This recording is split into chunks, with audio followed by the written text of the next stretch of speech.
Welcome to 360 Tamil. நம்ம வாரம் வாரம் ஒரு வெப் சீரிஸோட எக்ஸ்பிளனேஷனை பார்க்குறோம் பாத்தீங்களா. இதோட பேரு விக்ரம் ஆன் டியூட்டி அப்படின்றது. இது ஒரு தெலுங்கு கிரைம் த்ரில்லர் வெப் சீரிஸ்னு சொல்லலாம். இது தமிழ் டப்பிங்லயும் அவைலபிளா இருக்கு. வீக்லி ரிலீஸ் பண்றதுனால பெருசா வியூஸே போக மாட்டேங்குது. ஃபர்ஸ்ட் பார்ட் செகண்ட் பார்ட்லாம் வியூஸ் ஓரளவுக்கு நல்லா போச்சு. ஆனா இப்பெல்லாம் சுத்தமா வியூஸே போறது இல்ல. அதனால லைக்க போட்டீங்கன்னா இன்னும் நிறைய பேர்கிட்ட இந்த வீடியோ கொண்டு போய் சேர்க்கப்படும். அதனால எக்ஸ்பிளனேஷன் ஆரம்பிக்கிறதுக்கு முன்னாடியே லைக்க போடுங்க. அதே மாதிரி இதுக்கு முன்னாடி என்ன நடந்ததுன்றது உங்களுக்கு தெரியும்னு நினைக்கிறேன். அப்படி தெரியாதவங்க பேலன்ஸ் பார்ட்டியும் பார்த்துட்டு வந்துருங்க. நான் லிங்க் கொடுக்குறேன். அதெல்லாம் பார்த்துட்டு வந்தீங்கன்னா தான் என்ன நடக்குது அப்படின்றத உங்களால தெளிவா புரிஞ்சுக்க முடியும். ஈஸ்வரின்ற ஒரு லேடி அவங்களோட பிளாட்ல கொல்லப்பட்டிருப்பாங்க. அவங்கள கொலை பண்ணது யாருன்ற மாதிரி இவர் விசாரணை பண்ணிருப்பாரு. அந்த விசாரணை முடியறதுக்குள்ளேயே எபிசோட முடிச்சிருப்பாங்க. இதுலதான் அதுக்கான பதில வச்சிருக்காங்க. எக்ஸ்பிளனேஷன் குள்ள போறதுக்கு முன்னாடி வீடியோக்கு ஒரு லைக்க போடுங்க. இந்த எக்ஸ்பிளனேஷன் பிடிச்சிருந்ததுன்னா ஐப்ன்ற ஆப்ஷனை கிளிக் பண்ணி சப்போர்ட் பண்ணுங்க. மேற்கொண்டு பேசி டைம் வேஸ்ட் பண்ணாம நம்ம நேரடியா எக்ஸ்பிளனேஷன் குள்ள போயிடலாம். ஈஸ்வரி இறந்து போயிட்டாங்கல்ல, அவங்க வீட்டுல இருக்க திங்ஸ் எல்லாம் கொண்டு வந்திருப்பாங்க. அந்த திங்ஸ் எல்லாத்தையும் விக்ரம் செக் பண்ணிட்டு இருக்காரு. அப்படி செக் பண்ணிட்டு இருக்க விக்ரம் சாவியை பக்கத்துல கொண்டு வரும்போது சோப்பு ஸ்மெல் வருது. என்ன இந்த சாவில இருந்து சோப்பு ஸ்மெல் வருது அப்படின்ற மாதிரி லைட்டா சந்தேகப்படுறாரு. கண்டிப்பா இந்த சாவியை யாரோ அச்சு எடுத்திருக்காங்க. அச்சு எடுக்கிறதுக்கு சோப்பை வைப்பாங்க பாத்தீங்களா, அந்த மாதிரி வச்சிருக்காங்க போல அப்படின்ற மாதிரி யோசிக்கிறாரு. இப்ப இவரோட அசிஸ்டன்டான ராவை கூப்பிடுறாரு. ராவ் கிட்ட என்ன சொல்றாருன்னா, சாவியெல்லாம் செய்வாங்கல்ல, அந்த மாதிரி யாரோ சாவி செஞ்சிருக்காங்க. இந்த ஏரியா முழுக்க விசாரிச்சு பாருங்க, சாமர்த்தியமா விசாரிச்சு பாருங்க, நேரடியா கேட்காதீங்கன்னு சொல்றாரு. சரி ஓகேன்ற மாதிரி அசிஸ்டன்ட்டும் வாங்கிட்டு கிளம்புறாரு. இந்த ஏரியாவை சுத்தி ஒரு 4-5 பேர் அந்த மாதிரி கடை வச்சிருப்பாங்க. வந்தவர் என்ன பண்றாருன்னா, எனக்கு சோப்பு அச்சை வச்சு சாவி ரெடி பண்ணி தரணும்னு கேக்குறாரு. சார் அந்த மாதிரிலாம் நாங்க பண்ண மாட்டோம் அப்படின்ற மாதிரி சொல்றாங்க. ஏன்னா திருட்டு வேலைக்கு தானே அப்படி யூஸ் பண்ணுவாங்க. அதனால நிறைய பேர் பண்ண மாட்டோம்னு சொல்லிட்டாங்க. இப்ப கடைசியா ஒரு பையனை பாக்குறதுக்காக வராரு. அவனை பொறுத்த வரைக்கும் பண்ணி தரேன்னு சொல்லிட்டாரு. சோ இவன் இந்த மாதிரி வேலைலாம் பண்றவன்றது இந்த ராவுக்கு தெரிஞ்சிருது. இப்ப ராவும் மிரட்ட ஆரம்பிக்கிறாரு. இதே மாதிரி வேற யாரோ கொஞ்ச நாளைக்கு முன்னாடி வந்து உங்ககிட்ட கேட்டிருக்காங்க, அவங்களுக்கு நீ பண்ணி தந்திருக்க, உண்மைதானே மிரட்டுறாரு. ஆமா சார், காசுக்கு ஆசைப்பட்டு பண்ணிட்டேன் அப்படின்ற மாதிரி இவன் சொல்லிட்டு இருக்கான். சரி அவங்களோட சோப்பு அச்சு வாங்கிட்ட இருக்கான்னு கேக்குறாரு. இருக்கு சார் அப்படின்ற மாதிரி இவன் எடுத்து தந்துடுறான். சாவியை வச்சு பாப்போன்னு வச்சு பாக்குறாரு. கரெக்டா பொருந்துது. சோ கண்டிப்பா இவன் தான் வாங்கியிருக்கான்றது தெரியுது. அவனோட அடையாளம் தெரியுமான்னு கேட்கும்போது ஓரளவுக்கு தெரியும்ன்ற மாதிரி இவனுமே சொல்றான். ஒரு வயசு பையன் தான் இந்த விஷயத்த பண்ணிருக்கான் அப்படின்றது உங்களுக்கு தெரிய வருது. அதாவது அந்த அச்சு எடுக்கிறது அந்த வயசு பையன் தான் பண்ணிருக்கான்றது உங்களுக்கு தெரிய வருது. இந்த சோப்பை எங்கேயோ பார்த்திருக்கனே அப்படின்ற மாதிரி இவர் யோசிக்கிறாரு. சரி இது காஸ்ட்லியான சோப்பு சார், ஸ்பா மாதிரியான இடத்துல தான் இருக்கும், அந்த ஸ்பால நீங்க பார்த்திருக்க வாய்ப்பு இருக்குன்னு அகிலா சொல்றாங்க. அதனால இவங்க என்ன பண்றாங்கன்னா, ஈஸ்வரி வேலை பார்த்தாங்கல்ல அந்த ஸ்பாக்கே வந்துடுறாங்க. ஈஸ்வரி வேலை பார்த்ததா சொல்லியிருப்பேன். சொல்ல போனா ஈஸ்வரி வந்து இங்க வேலை பார்க்குற பொண்ணோட ஃப்ரெண்டா இருப்பாங்க. அடிக்கடி பேசுறதுக்காக வருவாங்க போல. இந்த இடத்துல அந்த சோப்பு இருக்கு. அதனால இங்க வேலை பார்க்குற அந்த பிரியா கிட்டே இவங்க பேச ஆரம்பிக்கிறாங்க. அந்த நாள் நீங்க 2 பேர் பேசும்போது யாரெல்லாம் இருந்தா தெளிவா சொல்லுன்னு கேட்கும்போது 2-3 கஸ்டமர் இருந்தாங்க. அதே மாதிரி எங்க ஓனர் இருந்தாருன்ற மாதிரி இந்த பொண்ணு சொல்றா. இது ஓனர் இருந்தாரா? அந்த ஓனர் கூட இப்படி பண்ணிருக்க வாய்ப்பு இருக்குன்னு யோசிக்கிறாங்க. அந்த ஓனரை பார்க்கிறதுக்காக இவங்க கிளம்புறாங்க. அவரோட டவர் ரேஞ்ச் ஒரு ஹோட்டல்ல காட்டுது. அந்த ஹோட்டலுக்கு இவங்க ரீச் பண்ணும்போது அந்த ஓனர் இருக்காரு பாத்தீங்களா, வேகமா அவரோட துணிமணி எல்லாம் எடுத்து வச்சிட்டு இருக்காரு. இங்க இருந்து கிளம்புறதுக்காக எடுத்து வச்சிட்டு இருக்கும் போது இவங்க வந்து அமைக்கிறாங்க போல. அதே மாதிரி சாவி ரெடி பண்ணி தந்தவன் இவர் சொல்லிதான் சாவி ரெடி பண்ணி தந்தன்ற மாதிரி சொல்றான். அது மூலியமா இவர் தான் பண்ணிருக்காருன்றது இவங்களுக்கு கன்ஃபார்மா தெரிஞ்சிருது. அந்த நபரை போட்டு அடி நடிச்சிட்டு இருக்காங்க. எதுக்காகடா இப்படி பண்ண, எப்படி இப்படி பண்ண சொல்லுன்ற மாதிரி கேக்குறாங்க. இவருமே இந்த இடத்துல சொல்ல ஆரம்பிக்கிறாரு. ஆக்சுவலா இந்த இடத்த கொஞ்சம் நஷ்டத்துல தான் இவர் ரன் பண்ணிட்டு இருக்காரு போல. அந்த மாதிரி சமயத்துல தான் எனக்கு லோன் சாங்ஷன் ஆயிருக்கு, 20 லட்சம் ரூபாய் கிடைச்சிருக்கு அப்படின்ற மாதிரிலாம் பிரியா கிட்ட அவங்க பேசியிருப்பாங்க. இந்த காசை எப்படியாவது நம்ம ஆட்டிய போடணும் அப்படின்ற மாதிரி யோசிக்கிறாரு. ஈஸ்வரி பேக வச்சாங்க பாத்தீங்களா, அவங்களுக்கே தெரியாம சாவியை எடுத்திருப்பாரு. இங்க இருக்க ஒரு சோப்பு எடுத்து அச்சு மாதிரி எடுத்திருப்பாரு. ஈஸ்வரி பேசும்போது ஒரு விஷயத்த சொல்லியிருப்பாங்க. நான் தற்கொலை பண்ணி இறந்து போலாம்னு நினைச்சேன், நல்ல வேலையா மனசை மாத்திட்டேன் அப்படின்ற மாதிரி சொல்லியிருப்பாங்க. நம்ம அவங்க தற்கொலை பண்ணிக்கிட்ட மாதிரி கொண்டு வந்துடணும் அப்படின்ற மாதிரி இவன் யோசிக்கிறான். வேகமா சாவியை ரெடி பண்ணி இவனுமே கதவை திறந்து உள்ள வந்துடுறான். அவங்க வரதுக்கு முன்னாடி உள்ள வந்துடுறான். அவங்களுமே பேங்க்ல இருந்து காசெல்லாம் எடுத்துட்டு வந்துடுறாங்க. அது எல்லாத்தையும் தள்ளி இருந்து இவன் கவனிச்சிட்டு இருக்கான். இப்ப சட்டுன்னு அந்த இடத்துக்கு வந்து இவங்களை அட்டாக் பண்றான். இவங்க எந்த மாத்திரை எடுப்பாங்கன்னு தெரிஞ்சு அந்த மாத்திரையை வாங்கிட்டு வந்திருப்பான். என்ன அவங்க வேற டோசேஜ் வச்சிருப்பாங்க, இவன் தப்பான டோசேஜை வாங்கிட்டு வந்துருவான். அந்த மாத்திரையை முழுக்க அவங்கள சாப்பிட வச்சு கதையை முடிச்சிருப்பான். இப்படிதான் பண்ண, காசுக்கு ஆசைப்பட்டு இந்த விஷயத்தை பண்ணிட்டேன்ற மாதிரிலாம் இவன் சொல்லிட்டு இருக்கான். இப்ப ஹீரோவும் கண்டுபிடிச்சிட்டாருன்ற மாதிரி நமக்கு காட்டுறாங்க. கமிஷனர் கிட்ட கூட்டு வந்தோன்னா கமிஷனர் பலார்னு கண்ணத்தையே ஒரு அற விடுறாரு. ஏன்னா இவர் ஈஸ்வரியோட பெஸ்ட் ஃப்ரெண்டா இருந்தார்ல, அதனால அதை நினைச்சு ஃபீல் பண்ணிக்கிட்டே இவனை போட்டு அடி நடிக்கிறாரு. இங்க இருந்து கூட்டு போங்கன்ற மாதிரி ஆளுங்க கிட்ட சொல்லிட்டாரு. அசோக் வேற மாதிரி இந்த கேஸை கொண்டு போயிருப்பாரு. ஆனா விக்ரம் தான் இந்த ஆங்கிள் கேஸை கொண்டு வந்திருப்பாரு. அசோக் விக்ரம பார்த்து கத்துக்கோன்னு சொல்றாரு. இல்ல அசோக் உள்ளுக்குள்ள செம்ம கடுப்பாயிருந்தாரு. இப்ப நம்ம ஹீரோ ஹீரோ இருக்காரு பாத்தீங்களா, அந்த சின்ன பையனை பாக்குறதுக்காக வராரு. அப்ப சின்ன பையனா பாட்டி அம்மா ரெண்டு பேருமே சேர்ந்த மாதிரி கூட்டு போறாங்க. இந்த லேடியோட பேரு சாவித்ரி அப்படின்றது. இவங்க என்னைக்குதான் நம்மள மன்னிக்க போறாங்களோ அப்படின்ற மாதிரி இவர் யோசிச்சுட்டு இருக்காரு. இப்ப ராவ நமக்கு காட்டுறாங்க. இவர் கேரண்டி கையெழுத்து வாங்கணும்ன்ற மாதிரி கையில ஒரு ஃபைல வச்சிருந்தாருல, அந்த ஃபைல் காணாம போயிருக்கு. எங்க போச்சு அப்படின்ற மாதிரி பயங்கரமா தேடிட்டு இருக்காரு. அப்ப விக்ரம் இருக்கார்ல, இத தானே தேடிட்டு இருக்கீங்க, நீங்க முன்னாடியே கேட்டிருந்தா நான் போட்டு தந்திருப்பேனே, எதுக்காக கேட்கல? இப்ப நான் கையெழுத்து போட்டிருக்கேன். என் கையெழுத்து மட்டும் இல்லாம அகிலாவோட கையெழுத்தையும் போட சொல்லியிருக்கேன். ஏன்னா இப்ப நான் வேலையில இல்லல, என் கையெழுத்துக்கு எவ்வளவு மதிப்பு இருக்கும்னு தெரியாது. அதனால தான் அகிலாவையும் கையெழுத்து போட சொல்லியிருக்கேன்ற மாதிரி சொல்லிட்டாரு. அதனால ராவ் நன்றி சொல்லிட்டாரு. உங்களுக்கும் நன்றி மேடம் அகிலாவை பார்த்து சொல்லிட்டாரு. நமக்குள்ள எதுக்கு நான் நன்றி, பரவாயில்ல அப்படின்ற மாதிரி இவங்க ரெண்டு பேருமே சொல்றாங்க. இன்னைக்கு ஹீரோவோட அம்மா பர்த்டேவா இருக்கும். இன்னைக்கு எல்லா வேலையும் நான் தான் செய்ய போறேன். நீங்க எந்த ஒரு வேலையும் செய்யக்கூடாது. நீங்க உட்காந்து டிவி பாருங்க, நான் எல்லாத்தையும் செஞ்சு எடுத்துட்டு வரேன்ற மாதிரி சொல்லிட்டாரு. சரி ஓகேன்ற மாதிரி அம்மாவும் டிவி எல்லாம் பார்த்துட்டு இருக்காங்க. இப்ப அம்மாக்காக காஃபில இருந்து எல்லாத்தையும் ரெடி பண்ணிட்டு இருக்காரு. அந்த இடத்துக்கு வந்து அப்பா இருக்காருல, எனக்கெல்லாம் காஃபி கிடையாதான்ற மாதிரி கேக்குறாரு. ஏன் கிடையாது, கிச்சன்ல இருக்கு, போய் எடுத்துக்கோங்க அப்படின்ற மாதிரி இவர் அப்பாவை கலாய்ச்சி விளையாடிட்டு இருக்காரு. இன்னைக்கு என்னோட கொலீக்ஸ் எல்லாரையும் வர சொல்லியிருக்கான்ற மாதிரி சொல்லிட்டாரு. இப்ப கொஞ்ச நேரத்துல காலிங் பெல் அடிக்கிறாங்க. வந்திருக்கிறது யாருன்னு பாத்தீங்கன்னா இவரோட அசிஸ்டன்டான அலியும் அதுக்கப்புறம் அகிலாவும் வந்திருக்காங்க. என்ன சார் நீங்க சமையல் வேலையெல்லாம் பாப்பீங்களா அப்படின்ற மாதிரி பேசிட்டு இருக்காங்க. நீங்களும் வந்து ஹெல்ப் பண்ணுங்கன்ற மாதிரி இவர் கூட்டு போறாரு. இந்த சமயம் ஒரு ஃபேக்ஸ் வந்திருக்கு. கமிஷனருக்காக தான் அந்த ஃபேக்ஸ் வந்திருக்கும். அந்த கேஸுக்காக விக்ரம அரெஸ்ட் பண்ணுங்கன்ற மாதிரி கோர்ட்ல இருந்து தான் ஆர்டர் வந்திருக்கு போல. இவர் கமிஷனருக்கு கால் பண்ணாம அவருக்கு மேல இருக்கவருக்கு கால் பண்ணிட்டாரு. சார் கமிஷனர் பிஸியா இருக்காரு, நான் அரெஸ்ட் பண்ணவான்ற மாதிரி பர்மிஷன் வாங்கிடுறாரு. அவனை அரெஸ்ட் பண்ணணும்ன்ற மாதிரி இங்க இருந்து கிளம்ப ஆரம்பிக்கிறாரு. இன்னைக்கு அம்மாவோட பர்த்டேன்னு சொன்னாரு பாத்தீங்களா, அந்த செலிப்ரேஷனுக்காக தான் கொலீக்ஸ் எல்லாரையும் இவர் வர வச்சிருக்காரு. திடீர்னு பார்த்தா அந்த இடத்துக்கு வேதா வந்துடுறாங்க. அம்மா சொல்லி தான் வேதா வந்திருக்காங்க போல. வேதா வந்ததை பார்த்து இவருமே ஷாக் ஆயிடுறாரு. இப்ப அம்மாவை தள்ளி கூட்டு வந்து பேச ஆரம்பிக்கிறாரு. எதுக்காகமா வேதாவை கூப்பிட்டீங்க? என்னோட கொலீக்ஸ் கிட்ட பேசும்போது நான் போலீஸ்னு தெரிஞ்சிருச்சுன்னா என்ன பண்றது அப்படின்ற மாதிரி கேக்குறாரு. எப்படியாவது சமாளின்ற மாதிரி சொல்றாங்க. கொலீக்ஸ் கிட்ட நீங்க அதுக்கேத்த மாதிரி பேசுங்கன்னு சொல்லிட்டாரு. அவங்களுமே ஐடி கம்பெனில வேலை பார்க்குற மாதிரிலாம் பேசி இந்த இடத்துல சமாளிச்சிட்டு இருக்காங்க. சார் நம்ம கண்டிப்பா விக்ரம் சாரை அரெஸ்ட் பண்ண போறோமா, நம்ம கமிஷனர் சார் கிட்ட பேசிட்டு போனா என்னன்ற மாதிரி அசிஸ்டன்ட் கேக்குறான். அதுக்கு அசோக் இருக்கார்ல, நானும் கமிஷனர் சார் கிட்ட பேசலாம்னு நினைச்சேன், ஆனா அவர் போனையே எடுக்க மாட்டாரு, பிஸியா இருக்காரு போல. சீனியர் தான் அரெஸ்ட் பண்ண சொன்னாரு, எனக்கு அரெஸ்ட் பண்றதுல விருப்பமே இல்லன்ற மாதிரிலாம் அசிஸ்டன்ட் கிட்ட நல்லவர் மாதிரி நடிச்சிட்டு இருக்காரு. ஆனா உள்ளுக்குள்ள விக்ரம நம்ம அரெஸ்ட் பண்ண போறோம்ன்ற மாதிரி ரொம்ப சந்தோஷப்பட்டு இருக்காரு. இந்த பர்த்டே பார்ட்டிக்கு ராவ் கொஞ்சம் லேட்டா வராரு. ராவ பாக்குற வேதா பயங்கரமா ஷாக் ஆயிடுறாங்க. ஏன்னா ஏற்கனவே போலீஸ்ன்ற மாதிரி பேசுறதுக்காக வீட்டுக்கு போய் இவங்க கிட்ட திட்டலாம் வாங்கி இருப்பாரு. இவரை எங்கேயோ பாத்துருக்கனே அப்படின்ற மாதிரி வேதா யோசிக்கிறாங்க. ஆனா ஹீரோ அந்த இடத்துக்கு வந்து சமாளிக்க ஆரம்பிச்சிடுறாரு. இவரை எங்க பாத்துருக்க போற, இவரெல்லாம் பாத்துருக்க வாய்ப்பு இல்லைன்ற மாதிரி சமாளிக்கிறாரு. அவங்களுமே இதை பெருசுப்படுத்தாம விட்டுறாங்க. கமிஷனர் ஒரு மீட்டிங்கை முடிச்சுட்டு இப்பதான் இவரோட ரூம்க்கு வராரு. அப்ப அசிஸ்டன்ட் லேடி இருக்காங்கல்ல, ஃபேக்ஸ் வந்ததை பத்தி சொல்லிட்டாங்க. அந்த ஃபேக்ஸ் வந்ததுனால அரெஸ்ட் பண்றதுக்கு அசோக் போயிருக்கான்றது இவருக்கு தெரிய வருது. விக்ரம அரெஸ்ட் பண்ண கூடாது, சாதாரணமா கூட்டு வரணும் அப்படின்ற மாதிரி இவர் யோசிக்கிறாரு. இத பத்தி அசோக் கிட்ட சொல்றதுக்காக கால் பண்ணிட்டாரு. அசோக் கால் வரத பாக்குறாரு, ஆனா எடுக்க மாட்டாரு. ஏன்னா விக்ரம்க்கு சப்போர்ட்டிவா ஏதாவது பேசுவாருன்றதுக்காக வேணும்ட்டு எடுக்க மாட்டாரு. இந்த பர்த்டே பார்ட்டில எல்லாருமே ஜாலியா ஃபன் பண்ணிட்டு இருக்காங்க. படம் பேரை ஆக்ஷன்ல கண்டுபிடிக்கணும் பாத்தீங்களா, அந்த மாதிரிலாம் ஜாலியா விளையாடிட்டு இருக்காங்க. இப்ப திடீர்னு வேதா இருக்காங்க பாத்தீங்களா, ரூமை நோக்கி போயிட்டு இருக்காங்க. அந்த ரூம்குள்ள இவரோட போலீஸ் ட்ரெஸ் இருக்கு. அதை பார்த்துட்டா பிரச்சனை இல்ல, எப்படியாவது டைவர்ட் பண்ணும் அப்படின்ற மாதிரி யோசிக்கிறாரு. அம்மாவை கூப்பிட்டு இந்த விஷயத்த சொல்லிட்டாரு. இப்ப அம்மா இருக்காங்கல்ல, வேகமா வேதாக்கு பக்கத்துல போய் பேச்சு கொடுக்க ஆரம்பிக்கிறாங்க. எப்படியோ அம்மா சாமர்த்தியமா அங்க இருந்து டைவர்ட் பண்ணிடுறாங்க. நல்ல வேலை மாட்டலன்ற மாதிரி இவருமே யோசிக்கிறாரு. கமிஷனர் திரும்ப திரும்ப ட்ரை பண்ணிட்டு இருக்காரு. அசோக் எடுக்கவே மாட்டார்ல, என்ன இந்த அசோக் எடுக்கவே மாட்டான்ற மாதிரி கூட போயிட்டு இருக்க அசிஸ்டன்ட்டுக்கு கால் பண்ணிடுறாரு. அசிஸ்டன்ட் கிட்ட அசோக் கிட்ட போனை தானே சொல்லிட்டாரு. இப்ப அசோக்கும் வாங்கி பேச ஆரம்பிக்கிறாரு. அசோக் நான் சொல்றதை நல்லா கேட்டுக்கோ, விலங்க போடவே கூடாது, பேசி மட்டும் கூட்டு வா, கோர்ட்டுக்கு கூட்டு போனோம்ல, பேசியே கோர்ட்டுக்கு கூட்டு போ அப்படின்ற மாதிரி சொல்லிட்டாரு. சரி இதெல்லாம் சொல்லணுமா சார், நான் கண்டிப்பா பண்றேன் சார் அப்படின்ற மாதிரி ஏத்துக்கிறாரு. சார் என்னாச்சு அப்படின்ற மாதிரி அசிஸ்டன்ட் கேக்குறாரு. விலங்க போடாம கூட்டு வர சொல்றாரு. நான் என்ன விலங்கையா போடுவேன், என் ஃப்ரெண்டுக்கு நானே எப்படி விலங்க போடுவேன் நல்லவர் மாதிரிலாம் இவர் பேசிட்டு இருக்காரு. ஆனா விலங்க போட முடியாதா அப்படின்ற மாதிரி உள்ளுக்குள்ள இவர் பயங்கரமா ஃபீல்லாம் பண்ணிட்டு இருக்காரு. இப்ப கேக் வெட்டுற நேரம் வந்துருது. அம்மாவும் சந்தோஷமா கேக் எல்லாம் வெட்டிட்டு இருக்காங்க. இப்ப அசோக்கும் டீமும் இந்த இடத்துக்கு வந்துடுறாங்க. நீங்க போய் பேசி கூட்டு வாங்கன்ற மாதிரி அசோக் சொல்றாரு. இப்ப இந்த ரெண்டு அசிஸ்டன்ட்ஸ் இருக்காங்கல்ல, உள்ள வந்துடுறாங்க. சார் உங்ககிட்ட பேசணும் அப்படின்ற மாதிரி தள்ளி கூட்டு வந்து இவர்கிட்ட பேச ஆரம்பிக்கிறாங்க. கோர்ட்ல இருந்து நோட்டீஸ் வந்திருக்கு சார், நீங்க உடனே கோர்ட்டுக்கு வரணும், அதனால அசோக் சார் கூட்டு போறதுக்காக வந்திருக்காருன்னு சொல்லிட்டாரு. இப்ப விக்ரம் என்ன பண்றாருன்னா இவரோட டீம் கிட்ட இந்த விஷயத்த சொல்லிட்டாரு. என் பேரண்ட்ஸ்க்கு தெரிஞ்சா கூட கஷ்டப்படுவாங்க, என் பேரண்ட்ஸ்க்கும் தெரியாம பாத்துக்கோங்க, அதே மாதிரி வேதா கேட்டா ஏதாவது சமாளிக்கிற மாதிரி சொல்லிக்கோங்கன்ற மாதிரி சொல்லிட்டாரு. சரி சார் நாங்க பாத்துக்கிறோம் அப்படின்ற மாதிரி இவங்களுமே ஏத்துக்கிறாங்க. இப்ப அம்மாவும் எங்க போறன்ற மாதிரி கேக்குறாங்க.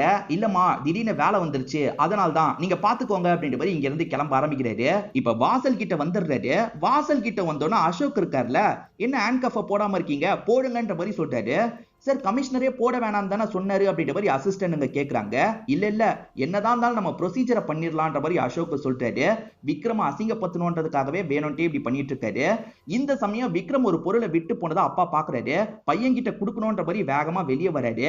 அப்படி வெளியே வந்தவரு பையன் கையில ஹேண்ட்கஃப் போட்டிருக்கிறத பாத்துறாரு. ஐயோ பையனை அரெஸ்ட் பண்ணி கூட்டு போறாங்களே அப்படின்ற மாதிரி ஃபீல் பண்ணிட்டாரு. அப்பா பார்த்ததை இவருமே கவனிச்சிடுறாரு. அம்மா கிட்ட இந்த விஷயத்த சொல்லாதீங்க, ரொம்ப வருத்தப்படுவாங்கன்ற மாதிரி இங்க இருந்து கிளம்ப ஆரம்பிக்கிறாரு. அந்த சாவித்ரின்ற லேடி இருக்காங்கல்ல, இந்த கேஸுக்காக தான் வெயிட் பண்ணிட்டு இருக்காங்க. ஜட்ஜி நடந்து போயிட்டு இருக்கும்போது இவங்களுமே நிறுத்தி பேச ஆரம்பிக்கிறாங்க. சார் அந்த கமிஷனர் ரொம்ப விக்ரமுக்கு சப்போர்ட் பண்ணிட்டு இருக்காரு, விக்ரம இன்னமும் சில டாஸ்க்குக்காகலாம் யூஸ் பண்ணிட்டு இருக்காரு, தயவு செஞ்சு அந்த கமிஷனரை மட்டும் இந்த இடத்துக்கு வர வைக்காதீங்க, அவர் இங்க இருக்க மத்த ஆளுங்களை இன்ஃப்ளூயன்ஸ் பண்ண வாய்ப்பு இருக்குன்ற மாதிரிலாம் சொல்லிட்டாங்க. ஜட்ஜி கூட நிறைய பேர் உட்கார்ந்து தான் இந்த முடிவை எடுக்க போறாங்க. இதனால ஜட்ஜுமே ஓகேன்ற மாதிரி ஏத்துக்கிறாரு. இப்ப கமிஷனருக்கு கால் பண்ணி இதை பத்தி சொல்றாரு. நீங்க வந்தீங்கன்னா உங்க போலீஸ் டீம்ல இருக்க மத்தவங்களை இன்ஃப்ளூயன்ஸ் பண்ண வாய்ப்பு இருக்கு, நீங்க வராதீங்கன்னு சொல்றாரு. சரி ஓகேன்ற மாதிரி கமிஷனருமே ஏத்துக்கிறாரு. விக்ரம பொறுத்த வரைக்கும் தெரியாதனமா ஒரு அப்பாவிய சாவடிச்சிருக்காரு போல, அந்த கில்ட் விக்ரம்க்கே இருக்கு. இப்ப விக்ரமோ கோர்ட் வாசலுக்கு வந்தோனே லைட்டா ஃபீல் பண்ண மாதிரிலாம் இந்த இடத்துல நின்னுட்டு இருக்காரு. இப்ப அப்படியே கட் பண்ணி அந்த டீம்ல இருக்கவங்கள நமக்கு காட்டுறாங்க. என்கவுண்டர் பண்றது தப்பு தானே, அதுவும் அப்பாவிங்க இறந்து போயிட்டா அது ரொம்ப பெரிய பிரச்சனையா மாறிடும் பாத்தீங்களா, அதனால ஒரு போலீஸ் இன்னும் சிலர்னு கமிட்டியை சேர்ந்து எல்லாருமே உட்கார்ந்துட்டு இருக்காங்க. இவங்க எல்லாருமே விக்ரம் பண்ணதை பத்தி நம்ம தெளிவா விசாரிக்க போறோம், ஒரு சரியான முடிவை எடுக்க போறோம்ன்ற மாதிரிலாம் பேசிக்கிறாங்க. இறந்து போனவரோட ஒய்ஃப் இருக்காங்கல்ல, என் ஹஸ்பண்ட் இறந்து போனதுக்கு நீதி கிடைக்குமா அப்படின்ற மாதிரிலாம் கேட்டுட்டு இருக்காங்க. நீதி கண்டிப்பா கிடைக்கும்ன்ற மாதிரி சாவித்ரி சொல்றாங்க. இல்லத்த அவங்க எல்லாருமே பெரிய ஆளுங்க, காப்பாத்திக்க தான் ட்ரை பண்ணுவாங்க, அதனால தான் எனக்கு கவலையா இருக்குன்ற மாதிரிலாம் சொல்லிட்டு இருக்காங்க. இவங்க ரெண்டு பேர் பேசிட்டு இருக்க எல்லாத்தையும் விக்ரமோட டீமை சேர்ந்தவங்க கவனிச்சிட்டு இருக்காங்க. இதை தாண்டி விக்ரம் கூட அப்ப டீம்மேட்டா ஒரு 3 பேர் இருந்திருப்பாங்க. அந்த 3 பேரை அசோக் கொஞ்சம் மிரட்ட ஆரம்பிக்கிறாரு. நீங்க 3 பேருமே விக்ரம காப்பாத்துறேன்ட்டு ஏதாவது சொல்லி வைக்காதீங்க, உங்களை காப்பாத்திக்கிறதுக்கு ட்ரை பண்ணுங்க, அதுக்கேத்த மாதிரி சொல்லுங்கன்ற மாதிரி சொல்லிட்டாரு. இவங்களை கொஞ்சம் பயம்புத்துறதுக்காக தான் இந்த மாதிரி சொல்லிட்டாரு. இப்படி சொல்றத ராவ் கவனிச்சிடுறாரு. இவரை பார்த்தா விக்ரம் சாரோட ஃப்ரெண்டு மாதிரி இல்ல, விக்ரம் சாரோட எனிமி மாதிரி இருக்குன்ற மாதிரி கூட இருக்க இவங்க ஆளுங்க கிட்ட சொல்லிட்டு இருக்காரு. இப்ப வேதா ஹீரோக்கு கால் பண்றாங்க. ஹீரோ போனையே எடுக்க மாட்டாரு. பர்த்டே பார்ட்டில இருந்தும் பாதியிலேயே போயிட்டான், இப்ப கால் பண்ணாலும் எடுக்க மாட்டான், அப்படி என்னதான் வேல்யூ அப்படின்ற மாதிரி யோசிக்கிறாங்க. இப்ப ஹீரோவோட அம்மாக்கு கால் பண்றாங்க. அவன் வந்தானா ஆன்ட்டி, வந்தானா கால் பண்ண சொல்லுங்க அப்படின்ற மாதிரிலாம் சொல்லிட்டாங்க. என்னன்னு தெரியலமா, ஒரு முக்கியமான வேலைன்னு போயிட்டான், அடிக்கடி அவனுக்கு இந்த மாதிரி வேலைலாம் வரும், வீட்டுக்கு வந்தா நான் கால் பண்ண சொல்றேன்ற மாதிரி அம்மா சொல்லிட்டாங்க. அம்மாக்கும் எங்க போனாருன்னு தெரியாதுல்ல. இப்ப ஹஸ்பண்ட் கிட்ட பேசுறதுக்காக வராங்க. இவன் எங்க தாங்க போனா, நடுவுல கால் பண்ணுவான்ல, அதை கூட பண்ண மாட்டான் அப்படின்ற மாதிரி சொல்லிட்டாங்க. வேற ஏதாவது முக்கியமான வேலையில மாட்டிருப்பானா இருக்கும், விடுன்ற மாதிரி ஹஸ்பண்ட் சொல்லிட்டாரு. ஆனா இவருக்குமே பையனுக்கு என்ன ஆச்சுன்னு தெரியல. இப்ப உடனே டீமை சேர்ந்த ராவுக்கு கால் பண்ணிட்டாரு. அங்க நிலவரம் எப்படி இருக்குன்ற மாதிரி கேக்குறாரு. சரி இந்த மாதிரி தான் நிலவரம் இருக்கு, கொஞ்சம் சீரியஸா தான் போயிட்டு இருக்குன்ற மாதிரி சொல்றாரு. இப்ப ஒரு ஸ்டேஜ்ல டீமை சேர்ந்தவங்க இருக்காங்க பாத்தீங்களா, அந்த மருமகளையும் அத்தையும் கூப்பிட்டு பேச ஆரம்பிக்கிறாங்க. என்னாச்சு, உங்க தரப்புல இருக்க விஷயத்த சொல்லுங்கன்ற மாதிரி கேக்குறாங்க. இவங்களுமே ஃபீலிங்கா சில விஷயங்களை சொல்லிட்டாங்க. எங்க பையனை நம்பிதான் எங்க குடும்பமே இருந்தது, என் பையன் போயிட்டு திரும்பி வந்துருவான்ற மாதிரி ஆசையோட காத்துட்டு இருந்தோம், ஆனா அநியாயத்துக்கு அவன் இறந்து போயிட்டான், அதுக்கு காரணம் அந்த விக்ரம் தான், அந்த விக்ரம்கான தண்டனை கிடைக்கணும். ஏன்னா என்னோட பையனை சாவடிச்ச அந்த விக்ரம் நார்மலா நடமாடிட்டு இருக்கிறத பார்க்கும் போது எனக்கு அவ்வளவு கோவம் வருது. இதை தாண்டி விக்ரம் போலீஸ் யூனிஃபார்ம் போடலனாலும் போலீஸ்க்காக இன்னும் வேலை பார்த்துட்டு இருக்கான் அப்படின்ற மாதிரி சொல்லிட்டாங்க. இல்ல இல்ல அப்படிலாம் வேலை பார்த்துட்டு இருக்க வாய்ப்பு இல்லைன்ற மாதிரி இங்க இருக்கவங்க சொல்றாங்க. இல்ல சார் வேலை பார்த்ததை பத்தி எனக்கு தகவல் கிடைச்சதுன்ற மாதிரி சொல்லிட்டாங்க. நீங்க தகவல் கிடைச்சதுன்றதுக்காக இஷ்டத்துக்கு சொல்ல முடியாது, அவர் வேலை பார்த்த மாதிரி எந்த ஒரு ரெக்கார்டும் இல்ல, உங்ககிட்ட ஏதாவது ஆதாரம் இருக்கான்ற மாதிரி டீமை சேர்ந்தவங்க கேக்குறாங்க. என்கிட்ட ஆதாரம்லாம் இல்லன்ற மாதிரி இவங்க சொல்லிட்டாங்க. அப்ப அதை பத்திலாம் நீங்க சொல்ல கூடாது, நீங்க சொன்னதை நாங்க எடுத்துக்கிறோம், அவர்கிட்டயும் விசாரணை பண்றோம், எண்டிங்ல ஒரு முடிவு எடுக்கிறோம், நீங்க வெளியே போய் வெயிட் பண்ணுங்கன்ற மாதிரி சொல்றாங்க. சரி ஓகேன்ற மாதிரி இவங்களுமே மருமகளை கூட்டிட்டு வெளியே போயிடுறாங்க. விக்ரம் இன்னமும் கமிஷனருக்காக வேலை பார்த்துட்டு இருக்காரு, அதெல்லாம் இங்க இருக்கவங்களுக்கு தெரியல போல. அதே மாதிரி ஹீரோ இருக்காரு பாத்தீங்களா, இப்ப சில விஷயங்களை யோசிச்சு பாக்குறாரு. சாவித்ரி இவர்கிட்ட கோவமா பேசினாங்க பாத்தீங்களா, அது எல்லாத்தையும் யோசிச்சு பார்த்து இந்த இடத்துல ஃபீல் பண்ணிட்டு இருக்காரு. கில்ட்ல இவர் ரொம்ப கஷ்டப்பட்டு இருக்காரு. நம்ம ஹீரோ கூட அப்ப 3 பேர் டீம்மேட்டா வேலை பார்த்தாங்க பாத்தீங்களா, அதுல ஒவ்வொருத்தரா கூப்பிட்டு இவங்களுமே பேச ஆரம்பிக்கிறாங்க. அதுல 3 பேருமே 3 விதமா சொல்லிட்டு இருக்காங்க. வந்த நபர் என்ன சொல்றாருன்னா, நாங்க ரொம்ப சேஃபா தான் இந்த ஆபரேஷனை பண்ணோம்னு முடிவெடுத்தோம் சார். தேவையில்லாம ஷூட் பண்ணக்கூடாது, ரொம்ப கவனமா தான் ஹேண்டில் பண்ணோம்னு நினைச்சோம். சிச்சுவேஷன் அப்படி அமைஞ்சதுனால ஷூட் பண்ண ஆரம்பிச்சிட்டோம்.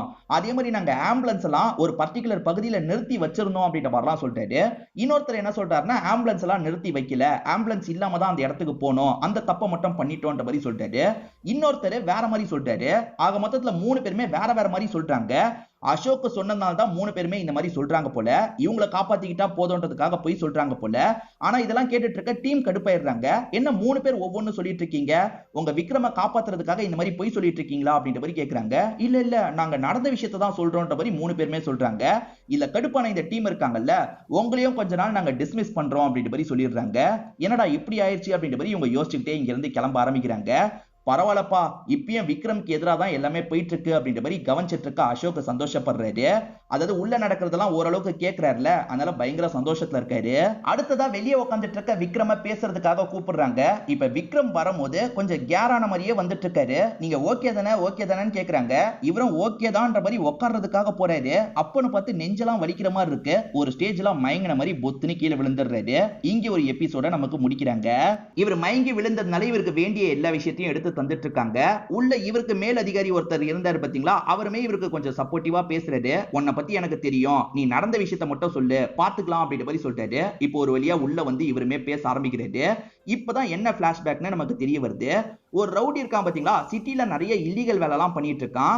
அவன் எந்த அளவுக்கு பண்றானா, கமிஷனரிய மிரட்டுற அளவுக்கு பண்றான். வெடிகுண்டு மாதிரிலாம் ரெடி பண்ணிட்டு இருக்கான். இவனோட பேரை நம்ம ரங்கான்னு வச்சுப்போம். கமிஷனர் கிட்ட என்ன சொல்றானா, இதுக்கப்புறம் அடிக்கடி வெடிகுண்டு கண்ட இடத்துல வெடிக்கும், உனக்கு நிம்மதியே போயிடும்ன்ற மாதிரிலாம் சொல்றான். இதனால கமிஷனர் செம்ம அப்செட் ஆகுறாரு. விக்ரம் நீ தான் ஏதாவது பண்ணணும்ன்ற மாதிரி சொல்றாரு. அப்ப பொறுத்த வரைக்கும் விக்ரமும் போலீஸ் ஆபீசரா தான் இருப்பாரு.